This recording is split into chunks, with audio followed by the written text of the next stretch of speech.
Hey everybody, thank you so much for tuning in another one of my episodes of William Wallis for America. And as you know, I like to say I am William Wallis, and with me today is Gordon Bond of Bond Arms. Gordon, thank you so much for being on today. I really appreciate it. Hey, no problem. Appreciate you coming down and seeing what we do. Well, you know, ever since I saw you at the NRA convention a few years ago, I was always impressed by what you have for sale. It's actually, in my opinion, more than just the average gun. They have a lot of character to them, and I thought that would be the interesting story, here. But then I got to know you and I got to know about your organization, and I think that as we're talking today, people are going to get to see that there's more to just the organization that meets the eyes. It's not just guns. So, when did y'all get into business anyway? Well, just the Cliff Note version. We'll start from when you started getting business. Yeah. So we've been around since 1995, and my brother actually started it. But you sort of wanted to get a little background on my brother, I think, from our conversation earlier. So anyway, we grew up in a small town called Floydada out in West Texas, close to Lubbock, and it was a farming community, really small farming community. And our after-school activity was shooting. When I was little bitty, BB guns, you hardly ever saw me without a BB gun in my hand. Yeah. And my brother, he swears that he was born with 6 shooters in his hand. So anyway, I like guns, but my brother was just totally ate up with guns. And so, but he had he was a funny guy. He was the least likely to graduate high school. And one of the reasons why I say that, and you guys really laughed at it when I told you earlier, but his goal was to get the most whippings in high school, and there's always one kid that always beat him. And so he was really disappointed, But he did graduate. He went to, ended up going to North Texas State University in Denton, got an industrial arts degree. Moved back home to live with Mom. My dad had passed away during that time frame. And there was only one manufacturing facility out there in that whole area, and they made toolbars for the back of tractors. Mm-hmm. And so you put the feeders and seeders and plows and all that on this toolbar. And so my summer job was grinding the welds off of the metal. And right. So my brother went there to get a welding job, and they didn't have a welding job, but they had a tool and die maker job, and he had no idea what that was, but he needed a job, so he took it. And absolutely fell in love with working with metal. And that got him on the right path. Right. So he went through a full 6-year apprenticeship with a master tool and die guy, and really learned, and honed his skills. And then he went, you know what, I'm going to go back to school and get my mechanical engineering degree. And so he went to Texas Tech University, got his mechanical engineering degree, graduated magna cum laude. Went from being the most paddled to being magna cum laude. Yeah, that's right. Big difference there. And it's amazing when somebody finds their direction or their purpose. It can really change. Right. And it really did for him. And so he wanted to work for a gun company. Didn't get any bites on his resumes, but he worked for a Texas Instruments, and back then they were making the HARMS missile for the Gulf War, and so that's interesting. Yeah, so that was sort of his first corporate job in the weapon industry. Yeah, making missiles. Yeah, from 6 shooters to missiles. but we were small town people, right? And he didn't like working in the city and the corporate and all that, but he got a bite on his resume for a small gun company that made a similar type gun. And basically, just to give you a quick idea, derringers, and this is see if you guys can see this or not, but this is a 1856 patented Elliott Brothers derringer, and so this thing is easily 160 years old, and it's serial number 391. And so the derringers for many years just had a tremendously bad reputation. Right. And one of the reasons they did was it was I zoomed in on it there. Oh, there you go. So so you have a locking lever that you had to swing all the way 180 degrees. You had to lift it up. And like I got you to do earlier, you put your finger in there and you can feel the firing pin sticking out. Right there, yeah. So it's sticking out. So when it closes, the firing pin's touching the primer. And so you could do that and the gun could go off. You could hit the hammer, it could go off. And so these were basically known as cheap, dangerous throwaway guns for over 150 years. Right. And so and the company that he went to work for was utilizing this same design, which everybody had. So you still had the same issue with the firing pins sticking out and everything. Exactly. Else. Yeah. And the locking lever was over here too. And you can just see how that gun just screams danger. Yeah. and so and a funny story is my brother, who's a gun guy, hates derringers. And so it's one of those grace of God's. He got to work on something that was his least favorite thing in the gun world. And one of the reasons why is because of its reputation. But that's the opportunity arose. He took it. He went to work for him. He was a really good production guy. He solved a lot of issues for him. But after about 8 months, they fired him. And so a little bit devastated because he had moved for the job. He went home with his wife, sat at the dinner table, and basically told her, "I think I can design a better product." Right. And so he spent about 1.5 years. Went through. This is back in floppy disk days. Yeah. And I'm going to zoom in on here again. All right. So this is one of our models, and you can see it's a way more. So this is what your brother designed. Yes. And this is the infancy of Bond Arms. And so basically, one of the first things he did was he put a trigger guard on the gun. Okay. What a concept! After 160 years, they weren't. There was no trigger guard on here, and so that was one of the first things he did. He made it more substantial metals.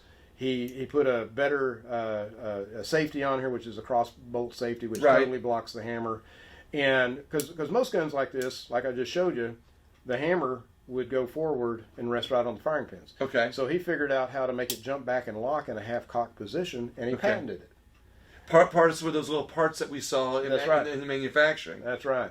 And so then he moved the locking lever from being on this side, because we had many discussions, and we think Mr. Remington was probably left-handed because everything was on the wrong side of the gun.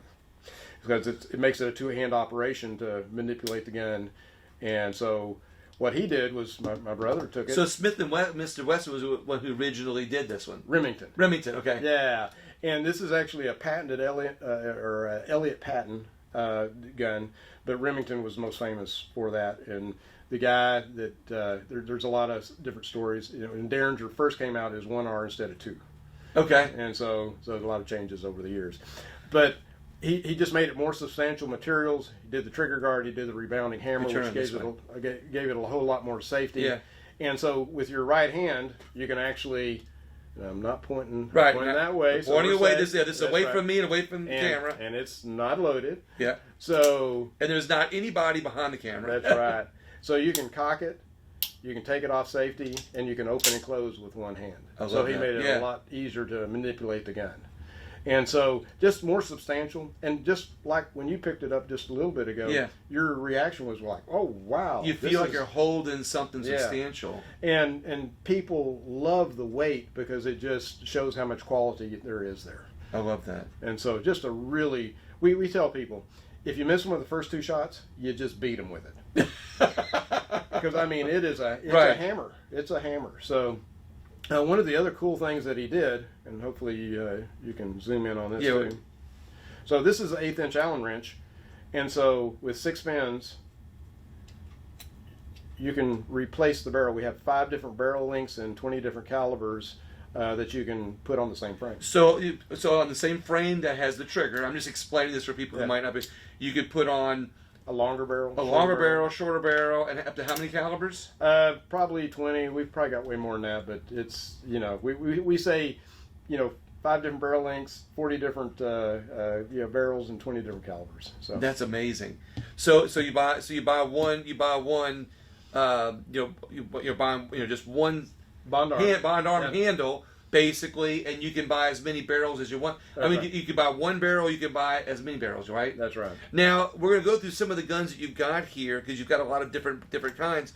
Are all the handles and all the barrels interchangeable? Most of them are, except for some of the new models that we're working on. And so just real quick, before you go further with the gun, your brother decided one day to sell you the company. And we didn't go into a lot of talk about that. Sure. Well, I wanted to go into first a little bit about okay. and then we can get to that. So so one of the things that my brother didn't really want a gun business. He wanted to be a design and engineer guy, Yeah. and that's what he wanted to do.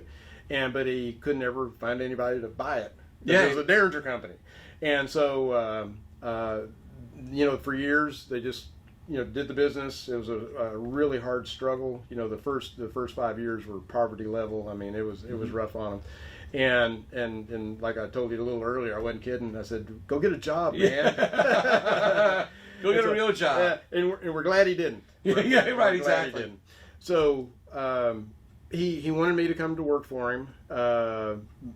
Being big older brother, and we sort of both had really strong will, and he wanted me to come work for him for a while. And I told him, I said, the way we would probably get into fistfights on who's going to take the trash out. So I won't ever come to work for you, but if you ever want to sell the business, you really get down to that point, I'll buy it from you. Right. And so in 2007, he came to me and said, "Okay, I'm done." And so that's when we did the transaction, and I took over Bond Arms. Now, what did you do before Bond Arms? Totally different industry. I was a chemical formulator, process guy for oil and gas and wastewater, but my specialty was with taking contaminated oils like engine oil, tank bottoms from production facilities of crude oil, anything oil related, edible oils. We did a lot of stuff with Kraft Foods on treating their process stuff that they do. But what I would actually do is I did my own formulations to separate the oil solids in water. And we use centrifuges, and you're from Louisiana. There's a lot of chemical companies and oil refineries there.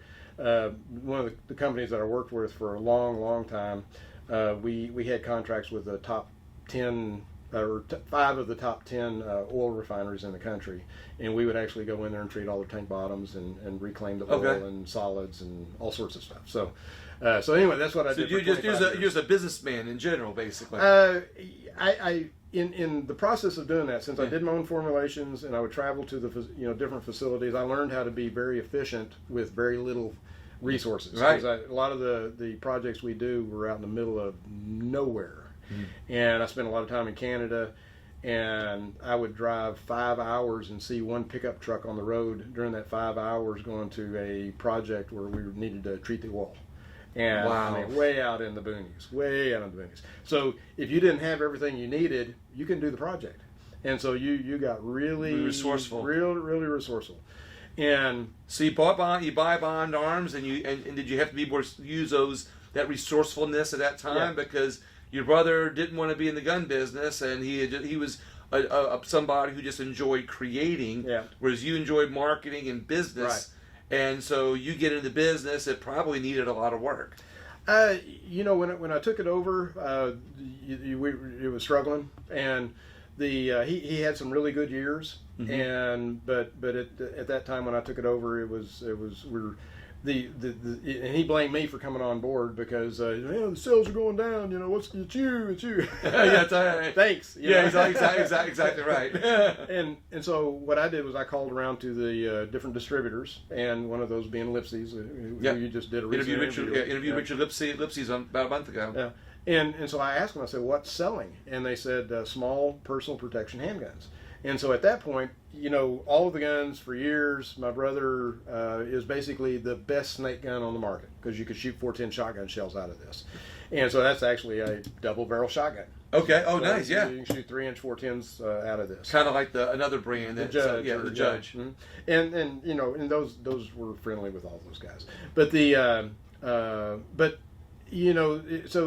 the cowboy action guys, the outdoorsmen, the snake gun, and that was pretty much our market, and that's where he advertised.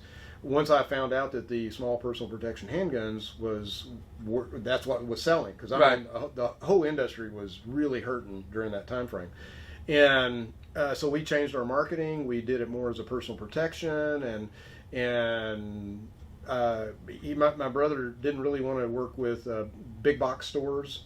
Where I came from a background of working with bigger groups, And so I immediately went to and got Cabela's Academy, Gander Mountain, which is no longer, and several other big box stores on board that we never had before. And so things started moving. Mm-hmm. Things started, and then just coming up with, I gave you that one idea of this particular. Oh guy. yeah, let's talk about that. So the this is our Ranger 2, which has been one of our most popular models for a decade, if not longer. And so when I first came up with this was actually probably the first new product that I came up with when I took over. And my brother, I shared the idea with him. This is center of the camera right there. Sure. Yeah. And a little higher there. Yeah. There we go. There we go. So I showed this to my brother, and Yeah. he just was going, "That's the most stupidest idea I've ever heard." A holster on a derringer. Well, not that. It's just the cost of how much this was going to cost as a package. Right. And he was going, "Man, I'm a gun guy. I know what gun guys want. They'll never spend that kind of money for this kind of gun." And they did, because it's such a classy. It's a classy look. It's not only has that heaviness about it, but it's got a holster that's not a flimsy holster. That's not a. I mean, that's not like some holster you get at. This is a it's high a quality, heavy duty holster. That's right. I love it. And when we had some guns that had come out with the black grip, and I had that epiphany in the middle of the night. I need a black holster. So I talked to my holster guy and said, I need a black holster for this gun. And he said, I don't do black holsters. And I went, I don't care. Do me a black holster. Yeah. And he called me back 2 weeks later and went, wow, yeah, I was wrong. This is the most beautiful holster I've ever done. And so we put the package together. My brother didn't like the idea, but a year later, guess what gun he wanted? And when his son turned 21, guess what gun he wanted? This one? Yeah. Well, I tell you what I like about this one. I do like this Texas star that's on it. Can you do an L for Louisiana on it? Maybe. Maybe. Well, we got to be careful with just an L though. Okay. Yeah, because that could mean many different things. Okay. Oh, yeah. So we may have to put a few more letters. Okay, we'll put the LA. There you go. So, but one of the things that I wanted to try to do was the gun, as he designed it, had so many cool features. I wanted to highlight those cool features, right, and improve the looks and the to where people thought, wow, I got to get one of those. Right. And that's basically more of the path that we took, and it was successful. But what I like though is that everything that your brother did to develop a better, safer derringer type of weapon, everything he did, you're still basically doing a lot of those things, right? Absolutely. And we really haven't changed that much. We've just improved. Yeah. We keep. My daughter works there. She runs the office, and she'll tell people, if you don't like change, don't work here. Because I'm in a constant change of improvements, and how can we improve this? How can we improve that? If you come here in 6 months and you go back there, we will probably have changed things. Well, you have your finger on the pulse of the market of the gun community. But I'm going to point out in a minute another thing I think you have your finger on the pulse of, which is giving back to the community. Oh yeah. And maybe I can just cover that for one second real quick. Is Sure. that one thing that I've always talked about on my show is that that I find that people that believe in capitalism, business people, in certain industries, particularly everybody that I talk to in the gun industry is very charitable. Mm-hmm. And I've been told, and from what you've been told me, is that Bond Arms also gives a lot back to the communities. We do. And I like that you all do that, because it just shows one more the caring nature of the people that are in this industry. Mm-hmm. And I think you found the same thing with other gun businesses, that they're also caring and give back to their communities. Yeah, a lot of them. And not just directly, but also indirectly, because a lot of your products have given back to the community in also safety. I'm circling back to some of the products here, is that the safety features that you've had, are also makes the gun business a more responsible business. Yes. So you've had your finger on the pulse in many ways in giving back safety and just the gun industry. I like the bullpup. Yeah, and that's a really cool gun. So We're going to zoom in here in just a second too. So. There you go. So for those who are not aware of our bullpup, this is our premium gun. Originally, it was designed by a fellow named Boberg, and some of the people will probably know the Boberg, and you probably have one. Great design. Boberg was a 3M engineer. Had just had an amazing design. It is facing away from people. That's right.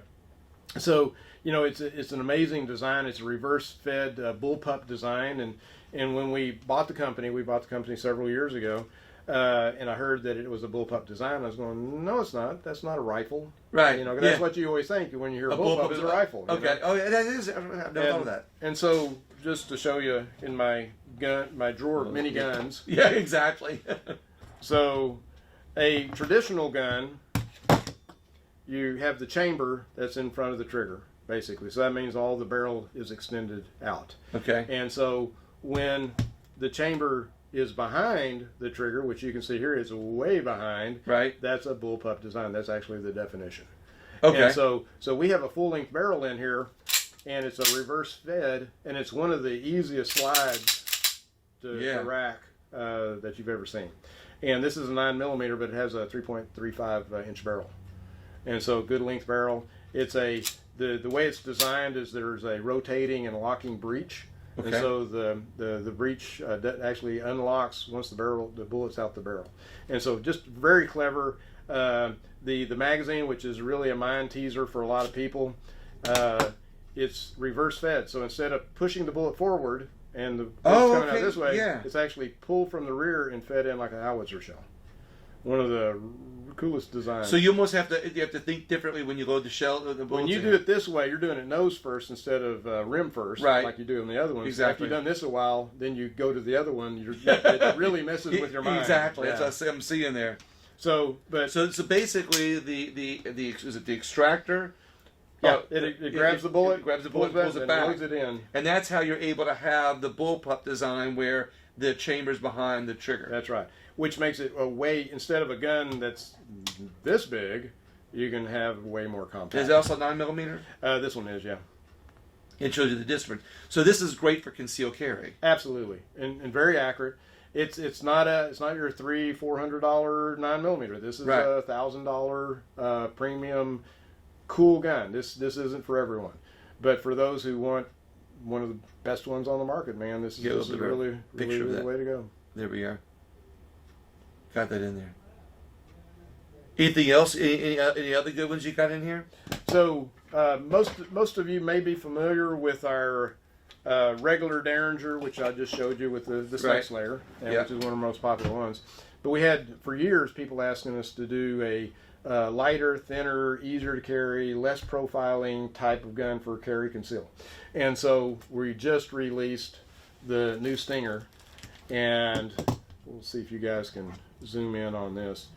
So it is half the width and half the weight of our regular gun, and it's a 9mm or 380. And you can see the difference in size there. See if I can get it. Oh, that's a huge difference. Yeah, you got perfect there. So, but that gives you a really good idea. And we just started shipping these, and we're getting ready to do some different versions of this. We really hadn't started advertising it yet because we've had supply chain issues. Yeah. Getting parts has been a nightmare the last year and a half. So it's been quite the challenge. And so, but this is coming out soon, and we've already got some really cool holsters. We've got our driving holster set up for it. The driving holster, basically, you said you can still get to the weapon with your seatbelt on. That's right. Okay. Yeah, so it goes up underneath the belt and then straps over the belt, and it's under your shirt, so it's easy access. And so the cross draw for our other guns have been the most popular for years, and which is the same design. Exactly. So it's all, if you're right-handed, it's on the right hip. And we can do left-handed. And you can go left-handed too on that.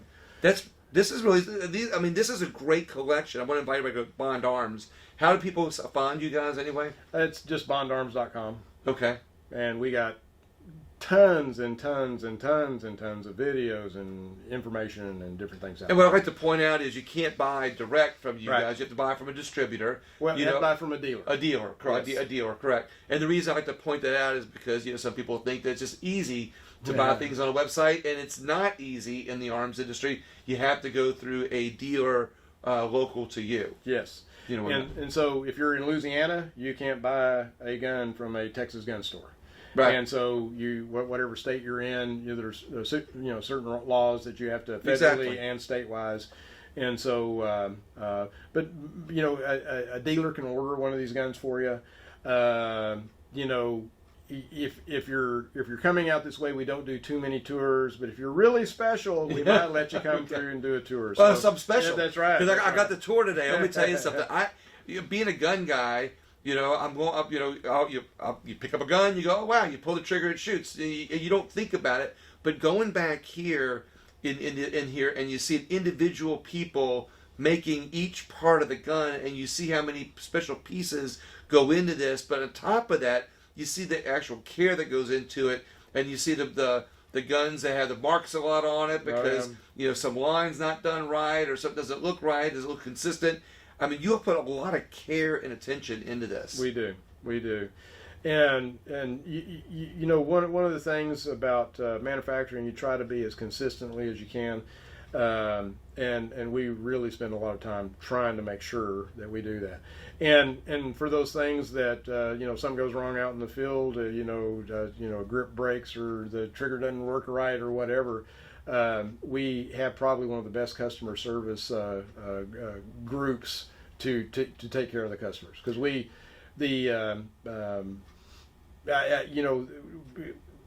sometimes people will call and they're upset. Oh, something's wrong with the gun or whatever, and sometimes they do it in such a way that the customer service person becomes a little defensive because they want to protect the company, and it's like, oh man, you can't talk to us that way or whatever. And my deal with customer service is, suck up the ego and take care of the customer. Exactly. And that's the way we try to do things. So I love that. Anything new coming up? The Stinger. Stinger. We're getting ready to do some different variations on that. Don't really want to show that one quite Yeah. yet. Not that. I don't know if you had anything else coming up that you want to share. We've got a lot of different things. It's just a little bit too soon to go into. So in other words, keep an eye on Bond Arms because we have a lot of things coming up. What about the people here? I guess a couple more questions for you. Sure. What about the people here? I mean, how long have they been with you? The organization you've been around for all these years? Yeah, we've been around for 26 years now. We used to be the best kept secret in Granbury because nobody knew we were here because we don't advertise here. Right. We don't really sell anything here, and because we're basically nationwide.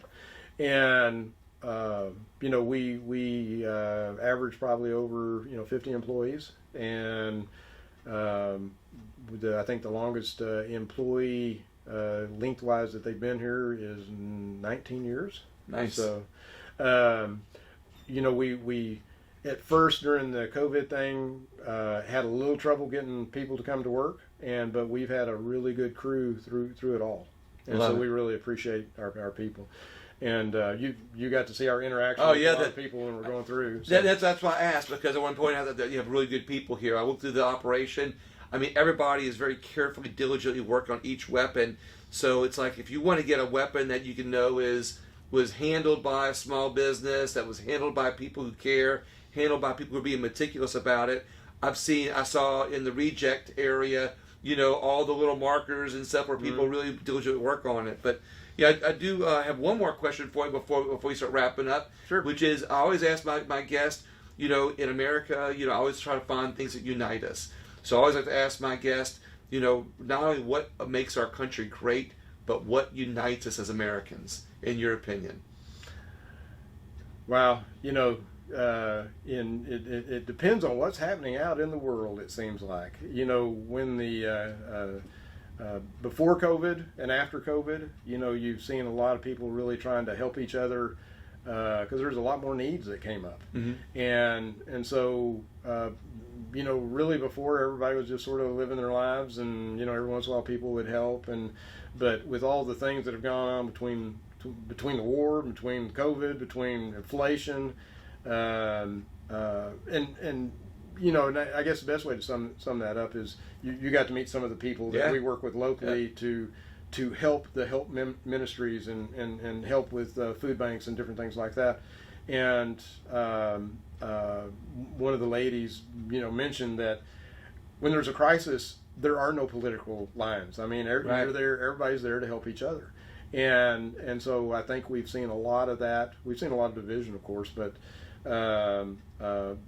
there's a lot of people really trying to help everybody that they can.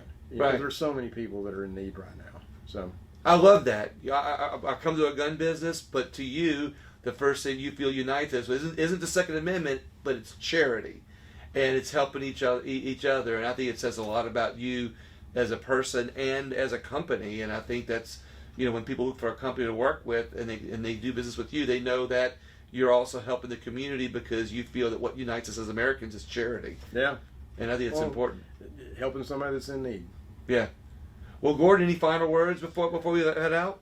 You know, appreciate you guys coming and seeing what we do. I know you had fun going through the tour. Yeah. And it's a people walk through here and they see the finished products, or like what you said, and then you see all the steps it takes to get it to that point. Oh yeah. And then you even saw the big pile of all the parts that got scrapped that will never make it because they just didn't pass inspection. And so I mean, we really go through and try to do the best job that we can with the products. And correct me if I'm wrong, but one thing I'd like to point out is that not only safety and the safety issues and how responsible gun manufacturers and people in the gun business are, but to also know, like you mentioned, those scrap barrel, and I'm kind of resurrecting the conversation again. I know, but that scrap barrel, you have to account for. Oh yeah. For all of that material, you have to account for it to be a responsible gun owner. And I saw how you have to account for that. I was pretty amazed, like you said, not just the accounting, but all the little pieces, parts in the process, and how careful everything is. Yeah. Yeah, absolutely. Absolutely. Gordon, thank you so much. I really appreciate it. All right. Everybody else, as always, I have to tell you, please not only share the interview, but share the podcast.